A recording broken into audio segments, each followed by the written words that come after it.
àkàrà òṣú oúnjẹ jíjẹ ó jẹ́ ọ̀kan gbòógì lára àṣà àti ìṣe ńlẹ̀ Yorùbá. Ìdí pàtàkì nìyí tí wọ́n fi máa ń dá aláṣà wípé ẹ̀mí tí ò jata ẹ̀mí yẹpẹrẹ ni.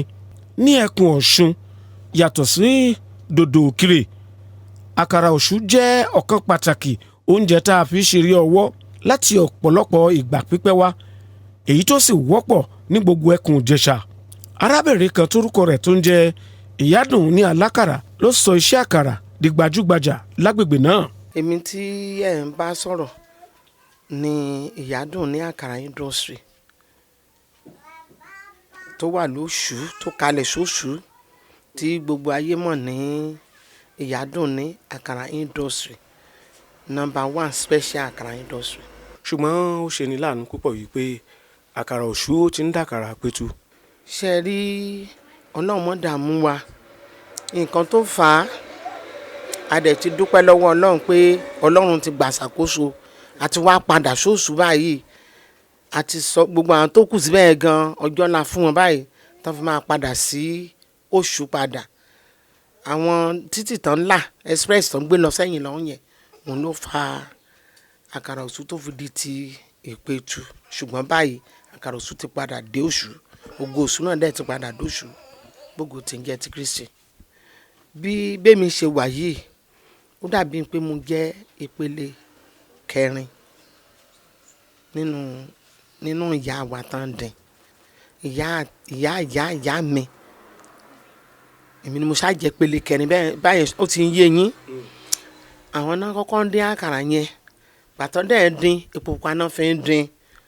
Gbogbo ayé ló mọ àkàrà òṣú yẹn, ṣùgbọ́n mo wá dúpẹ́ lọ́wọ́ Ọlọ́run tó fún mi ní oore ọ̀fẹ́ àtúntí wá pọ́nlé ju bó ṣe wà lọ.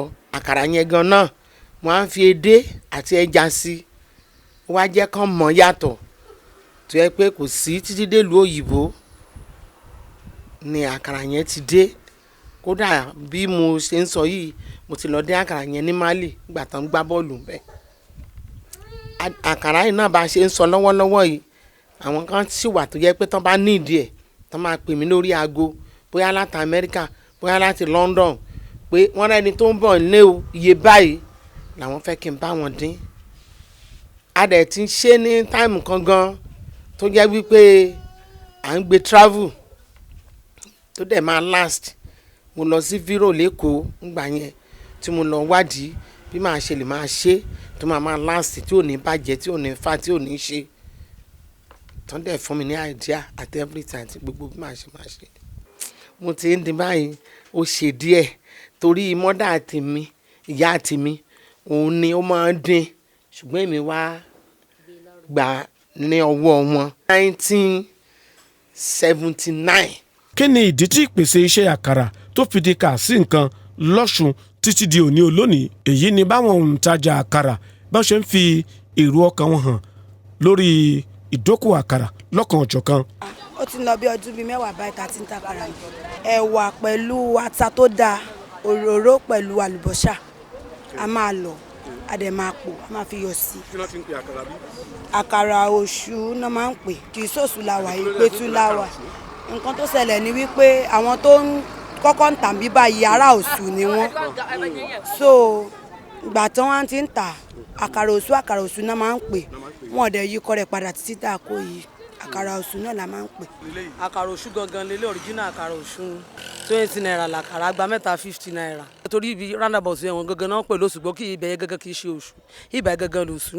Ìgbà tó ti gbé express kọjá, gbẹ̀ni àwọn kan ti lọ tẹ̀dó sí roundabout yẹn, wọn làwọn kan sì ń pè lóṣù, ibẹ̀ gangan kì í ṣe òṣù, ibẹ̀ gangan lòṣù wà.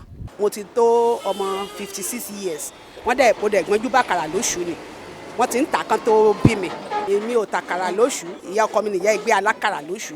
Nígbà tí express kúrò lóṣù tí ò sọ́nà mọ́, làwa bọ́ sí ẹ̀yìn òṣù. Nígbà tí accident pọ̀ ńbẹ̀ tó ń pa àwọn èèyàn lọ́hùn, làwa kó wá sí ibi báyìí. Ó tó bí ọdún 12 tá a ti wà níbí báyìí. So ká bẹ̀ àwọn ìjọba kán jọ̀ọ́ kán ràn wá lọ́wọ́ sí, kán jẹ́ kí gbogbo nǹkan tó lọ sókè yìí kó wálẹ̀, kí nǹkan ó fi lè rọgbọ fún àwa náà. Gbogbo nǹkan ló wọ́n gógógó. Búrẹ́dì gan wọn fẹ́ máa bá wa rà níbí náà ládẹ̀ tí fi ń tọ́mọ wa.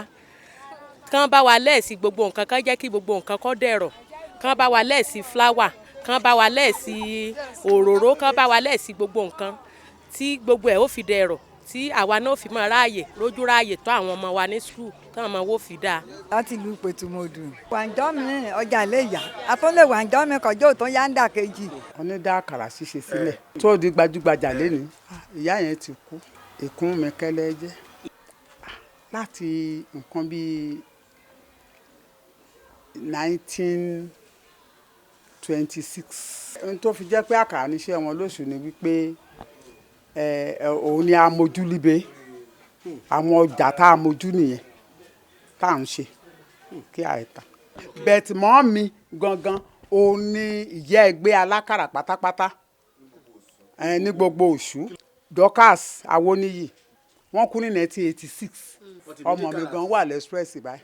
ìgbàgbọ́ ọ̀pọ̀ àwọn lẹ́nu lọ́rọ̀ ni wípé ó tọ́ ó sì yẹ pẹ̀lú kíjọba ìpínlẹ̀ Ọ̀ṣun kó tètè wá wọ̀rọ̀kọ̀ fi ṣàdá bẹ́ẹ̀tù ọrọ̀ ajé àti ìdókòwò rẹ̀ yóò ṣètúbọ̀ rú gọ́gọ́ sí i láti pàṣẹ ìpèsè ọ̀pọ̀ oúnjẹ ní àrọ́wọ́tó.